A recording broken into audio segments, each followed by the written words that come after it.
kita kesampingkan hitungannya manusia, kita pasrahkan hitungannya sama Allah. Allah gantilah kalau misalkan hatinya orang itu sudah Allah arahkan ke jum-jum, ya dia bakal kembali ke jum-jum gitu, tanpa memperlihatkan datangnya duhur, asar, maghrib kayak gitu. Kita pasrah benar-benar untuk masalah konsumen ya mas. Hati konsumen itu kan pemiliknya kan Allah toh. Yang membolak-balikkan hati mereka kan Allah. Yang menggerakkan mereka untuk ke jum-jum kan Allah juga. Ya sudah, kita pasrah sama Allah aja.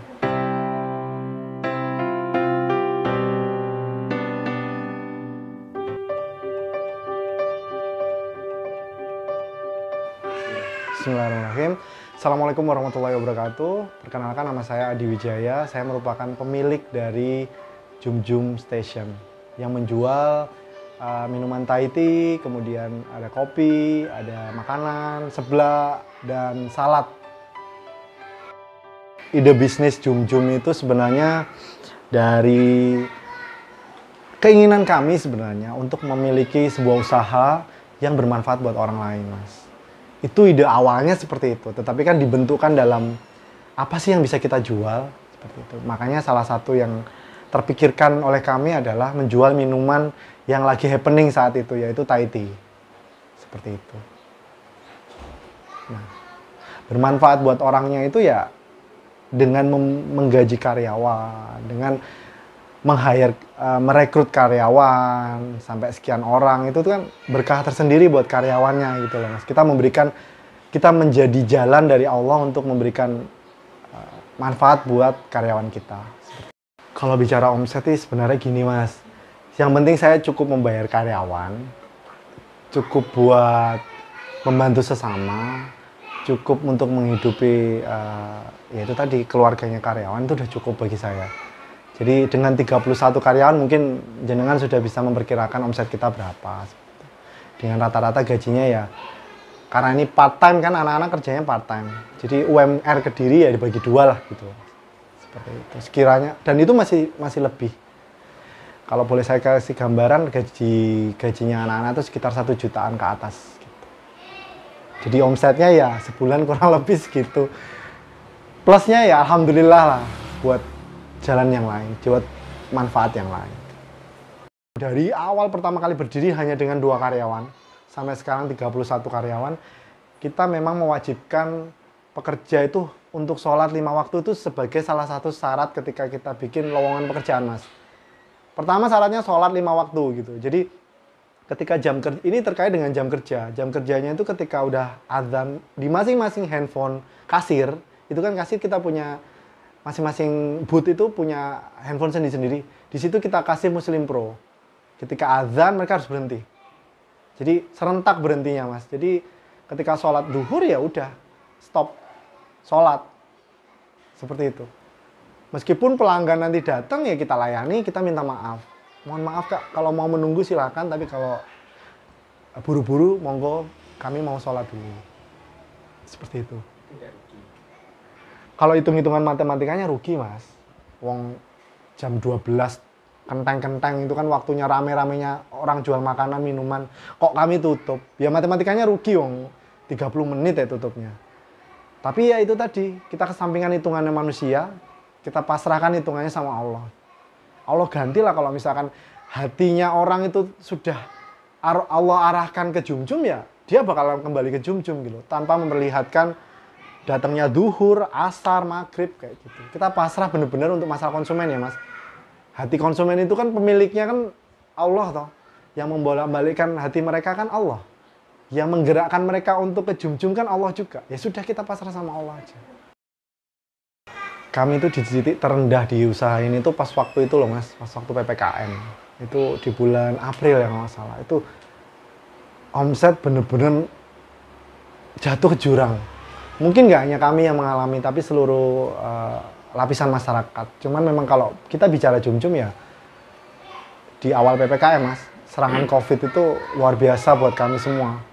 Nggak hanya finansial kami, tapi mental kami juga kena waktu itu. Jadi jalan keluarnya ya, yang membuat virus itu Allah. Ya sudah, kita kembali ke sama Allah. Apakah ini usaha yang terbaik buat kami, buat karyawan kami? Kalau memang iya, tolong ya Allah kasih jalan. Tapi kalau memang enggak, sudah hentikan di sini saja. Kami insya Allah ikhlas penuhnya. Tapi sama Allah setelah April, Mei, Juni Allah kasih tanda-tanda bahwa bisnis kita tetap harus berjalan seperti itu. Itu yang titik terendah di bisnis Jum-Jum ini, Mas. Jadi kalau masalah mistis tuh Jum-Jum kayaknya banyak usaha kalau udah rame itu mesti enek gangguan gitu, Mas. Ya, salah satunya dari sisi mistis, percaya nggak percaya. Waktu itu Jum-Jum itu lagi rame-ramenya di kampung Inggris, Mas. Jadi kayak semacam pusat tongkrongannya anak-anak kampung Inggris gitu loh. Mungkin ya menimbulkan hasad untuk orang lain. Waktu itu tuh tidak musim lalat, tidak musim buah, tapi diserbu kami lalat di satu titik tertentu di Jum-Jum itu. Dan itu di sekitar tempat ini loh, Mas, tempat kocokannya, tempat bikin minumannya. Jadi kalau konsumen melihat kan jijik loh, Mas, risih gitu. Akhirnya ya secara omset kami turun. Betul, kok ini aneh, kok tempat kami tok yang kena lalat, dan sudah kami penghilang lalat apa segala macam kok tetap tidak bisa, tidak mempan. Akhirnya kami konsultasi sama Ustadz, nanya, ini piye caranya Tat? Anak-anak disuruh ngaji di booth, udah ngaji biasa aja, Mas. Kalau bisa baca ayat kursi, baca tiga kul gitu ya, sebisa mereka. Dan kami menyediakan murotal waktu itu, murotal. Kami kan menganut paham no musik toh, Mas. No musik. Jadi kita tidak menggunakan musik sama sekali dan dilarang karyawan itu untuk menyetel musik. Makanya murotalnya ada di situ. Caranya kayak gitu, Tom. Itu gangguan pertama kalau hilang. Kalau nggak hilang nanti kita bantu ruqyah. Ternyata kok alhamdulillah, Mas, hilang gitu. Begitu kita treatment seperti itu, kita bacain Al-Baqarah, bacain ayat kursi, itu hilang gitu. Luar biasa itu, Masya Allah itu. Mistisnya di situ. Percaya nggak percaya, tapi yo kayaknya iya, nggak ada angin, nggak ada hujan, tiba-tiba laler, ngeruwel gitu loh. Kalau laler ngeruwel, kita ditunjukkan bahwa oh di situ ada batang yang ditaruh, ada sesuatu yang busuk yang ditaruh di situ, tapi kita nggak bisa ngelihat, gitu. Ya jadi treatmentnya ya seperti itu, Mas. Kendalanya itu ya jenenge dodol minuman es ya, Mas ya. Kendalanya tuh hujan sebenarnya, cuaca dingin. Tapi ya itu tadi, jangan lupa bahwa Allah itu juga mengisyaratkan bahwa hujan itu berkah. Setiap kali hujan tuh kita tidak pernah mengeluh, Mas. Allahumma shayyiban nafi'an. Jadi ya kita malah bersyukur, alhamdulillah berkah. Kalau minumannya nggak laku, minimal sebelahnya kan payu, Mas. Jadi kayak gitu loh. Mencari rezeki Allah dengan cara tidak usah mengeluhkan cuacanya, mengeluhkan hujannya, tapi biar caranya mengkondisikan bahwa hujan itu membawa berkah buat kita. Makanya kita launching seblak Jum-Jum itu tadi. Biar kalau orang hujan-hujan nggak usah minum es, tapi makan seblak panas kan enak, Mas. Seperti itu. Saya tuh berdoa sama istri, sama adik saya, ya Allah kalau memang pilihkan kami karyawan yang terbaik. Itu di dalam doa kami itu selalu ada itu. Jadi ketika ada karyawan yang curang, tunjukkan dengan caramu ya Allah. Kita nggak akan bisa, Mas, namanya maling itu biasanya lebih pintar dari pemilik rumahnya kan. Ada teknologi maling kan seperti itu. Kami biasa pernah lah dikhianati karyawan, duitnya dicolong, bahan-bahannya dicolong, itu biasa seperti itu. Saya seperti ini. Kita akan ketemu di akhirat. Pahala, alhamdulillah saya malah. Monggo kalau kalian berniat ingin mencuri, pikirkan. Saya tidak masalah dunianya. Pahala kalian akan saya minta terus-terusan sampai menjelang kiamat. Itu keuntungan buat saya. Saya berpikir secara akhirat aja, Mas. Kalau dipikir duniawi, saya bisa aja menuntut. Saya bisa aja melaporkan ke polisi. Bahkan saya pernah ditipu karyawan itu sekitar 3 jutaan kalau nggak salah ya. Ini nominal. Itu bagi saya yang baru memulai usaha itu besar, Mas. Tapi kita kembalikan, ya Allah, ya itu mungkin kami infaknya kurang. Belanja di jalan Allah kurang. Makanya kita apa ya, Mas ya? Kita introspeksi diri lah. Ya mungkin kesalahan di kita, bukan di karyawan. Itu nggak sekali 2 kali, Mas. Dan jenengan kalau mau bikin usaha harus siap yang namanya resiko dibohongi karyawan, dikhianati karyawan, karena karyawan itu punya hati yang berbeda dengan kita. Makanya kalau saya sih mikirnya karena saya tidak bisa menyamakan hati mereka untuk senang sama saya, untuk senang bekerja di Jum-Jum, ya udah saya pasrahkan sama Allah aja yang memiliki hati mereka. Wes kayak gitu tok. Kalau mereka mau berkhianat ya sudah, itu mungkin mereka lagi khilaf. Kalau bisa kita maafkan, kita maafkan. Gitu. Kalau bisa kita bimbing, kita bimbing. Tapi kalau sudah nggak bisa dibimbing, sudah dikasih peluang nggak mau, atau istilahnya menolak, ya wes mungkin ada pemutusan hubungan kerja. Seperti itu. Dari orang yang nggak berada, kan saya, kalau background keluarga saya tuh anaknya bakul es, yang punya, ya gimana ya, warung kecil gitu loh, jualan es campur. Sampai sekarang masih ada, nanti kapan-kapan tak ajak main ke sana. Itu es campur Pak Harto namanya, di daerah Ngasem, jenengan tanya orang situ pasti tahu. Waktu itu saya bener-bener kebayang masuk SMA aja nggak mungkin saya, Mas. Sudah dibilang sama ibu, waktu SD, nanti sampai SMP tok aja, ibumu ndak bisa kalau SMA. Seperti itu loh, Mas. Sampai bisa bayangkan kehidupan saya, makan saya itu pasti sampai sudah membayangkan. Tetapi mungkin karena doa ibu, doa ayah, doa saya, dari Allah juga, saya akhirnya masuk ke kuliah kedinasan. Setelah SMA, saya memutuskan untuk kuliah yang gratis. Kuliah yang langsung kerja, namanya Sekolah Tinggi Ilmu Statistik Jakarta. Saya alumni dari sana. Saya nggak punya apa-apa, Mas. Ya begitu sekolah gratis ya alhamdulillah. Ya Allah angkat derajat saya dari situ juga. Saya dapat pekerjaan tetap sebagai PNS. Seperti itu.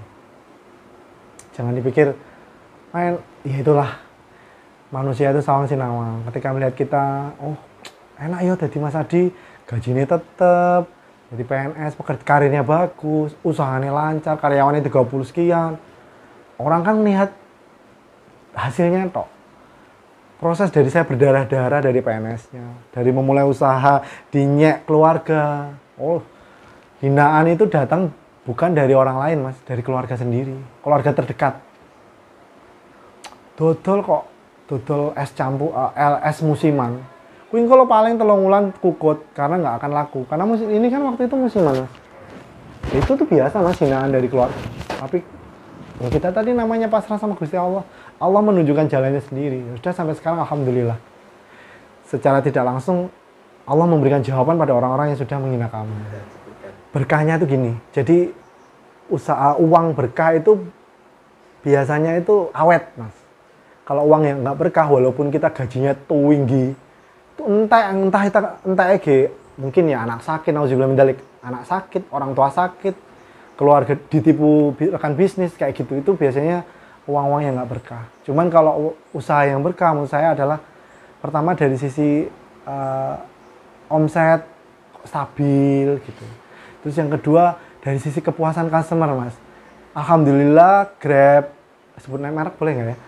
Grab, GoFood itu kita rate-nya 4,8, 4,9, 4,7 itu merupakan keberkahan buat kami. Keberkahan yang diperoleh dari customer. Berarti customer seneng toh, Mas. Bermanfaat buat customer. Karena kita menjual produk minumannya selain minumannya juga halal, kemudian bahan-bahannya juga bagus. Anak kita minum sendiri gitu. Nggak mungkin lah kita kasih minuman ke anak kita sendiri yang minum Jum-Jum itu dengan bahan-bahan yang berbahaya. Jadi di minum anak kita aman, di minum orang lain juga aman. Seperti itu. Saya sih pesannya ke anak-anak Jum-Jum tuh gini. Kalau saya pengen memperkaya diri saya sendiri, saya bisa. Saya beli mobil baru, saya mungkin bisa. Tapi kenapa tuh kami ngotot bikin Jum-Jum itu ya demi kalian. Kalau ada apa-apa dengan Jum-Jum, ya kalian juga yang terdampak. Itulah yang kami beratkan tuh kalian. Akhir bulan aja kami udah mikir pusing caranya tetap gajian. Itu yang kami pikirkan buat mereka. Jadi bukan karena ingin mengeruk keuntungan sebesar-besarnya memperkaya diri, tidak.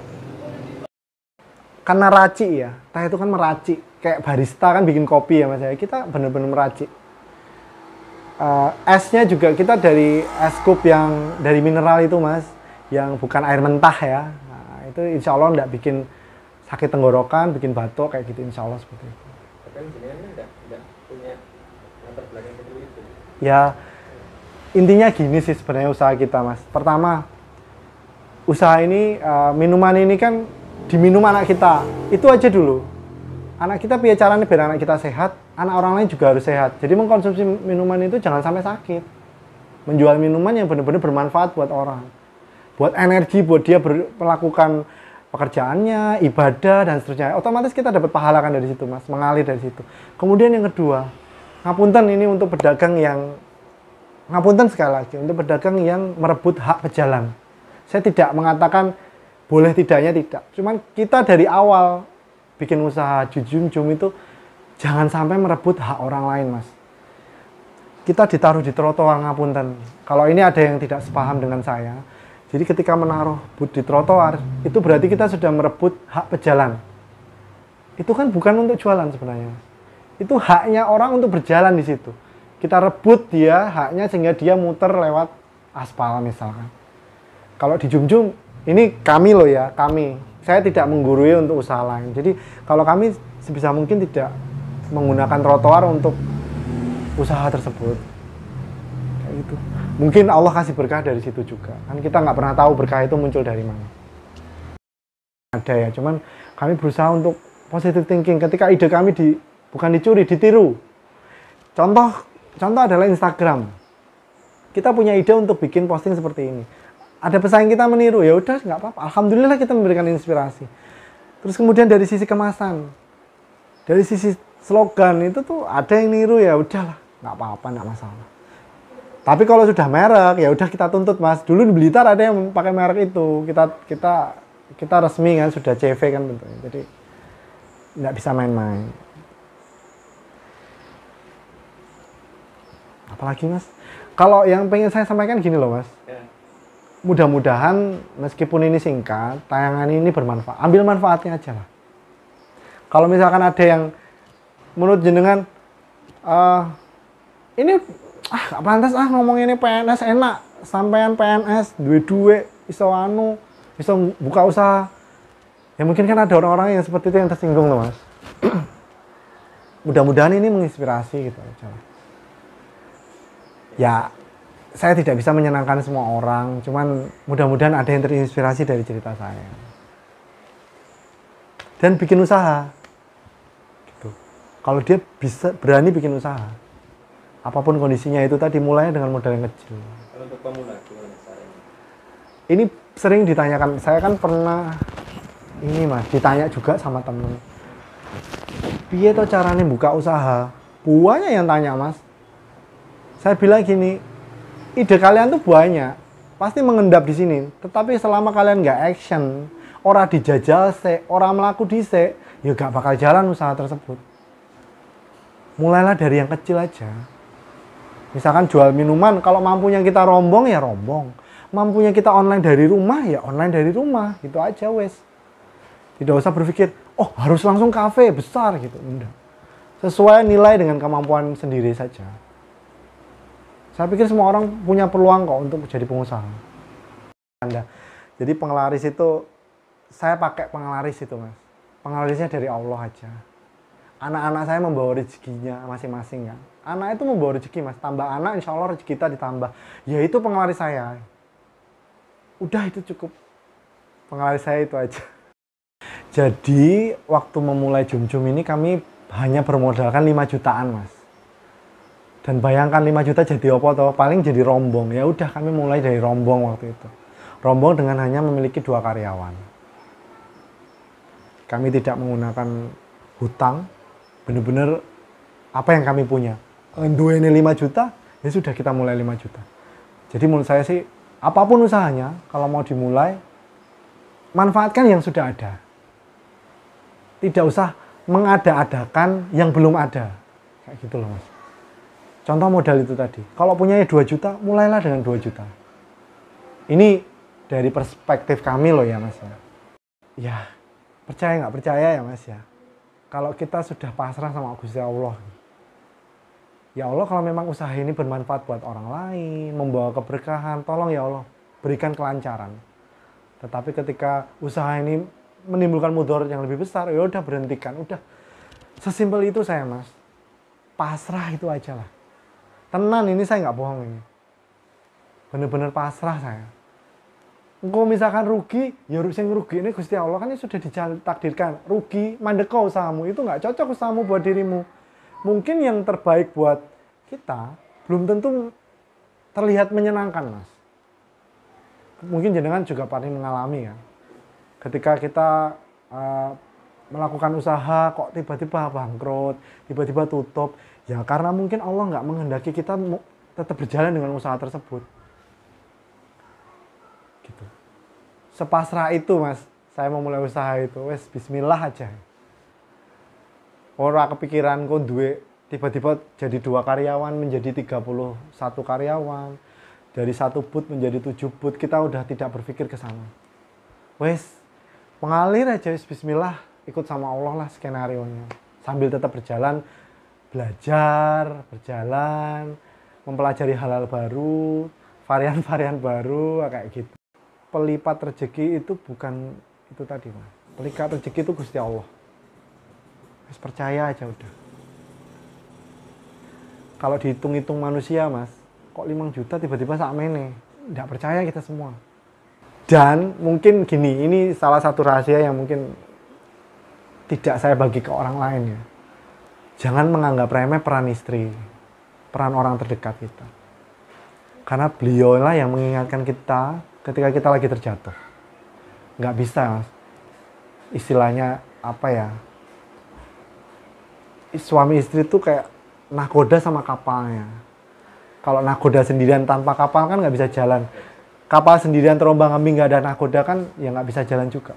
Kita kerjasama gimana caranya untuk menjalankan usaha ini bersama-sama. Ketika saya lagi down, saya lagi takut kehilangan rezeki dari Allah yang ikin donyo banget lah. Saya pernah mengalami ketakutan. Ya Allah, piye ya Allah. Omsetting ini aku mencat karyawan gini-gini. Donyo kan mikirnya, Mas. Tapi ada istri. Lah wong kita mulainya dari 5 juta. Mau kehilangan 5 juta kenapa harus repot? Wong dulu kita mikir modal 5 juta, misalkan rugi waktu itu juga 5 juta, yuk kita pasrah atau sama Gusti Allah. Masa gara-gara PPKM kita kehilangan sekian juta aja kita takut? Ya sudah, pasrah sama Gusti Allah.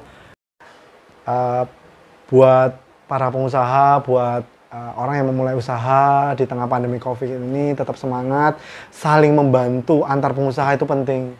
Kita saling support antar pengusaha itu penting. Dengan cara apa? Misalkan kita usaha yang bergerak di bidang yang perlu telur, kita bantu teman kita yang jualan telur. Kita butuh susu, kita bantu teman kita yang jualan susu. Udah seperti itu aja. Jangan berpikir untung ruginya, tetapi lebih ke saling membantu sesama pengusaha. Itu menurut saya penting di tengah pandemi seperti ini.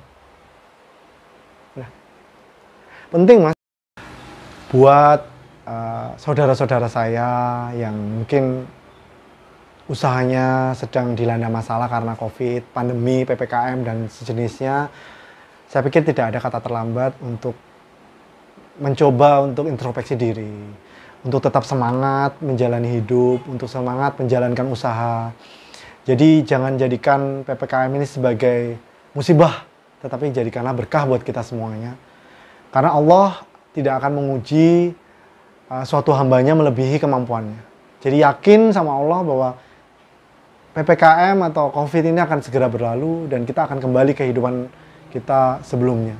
Jadi yang punya usaha tetap semangat, berdoa sama Allah, percayakan semuanya sama Allah sambil terus berikhtiar, terus yakin gitu ya bahwa konsumen akan datang atas pertolongan dari Allah. Mengucapkan terima kasih, matur nuwun sangat kepada Jum-Jum Lovers semuanya di seluruh kota Kediri dan sekitarnya atas kesetiaannya untuk tetap mengkonsumsi produk-produk dari Jum-Jum Station.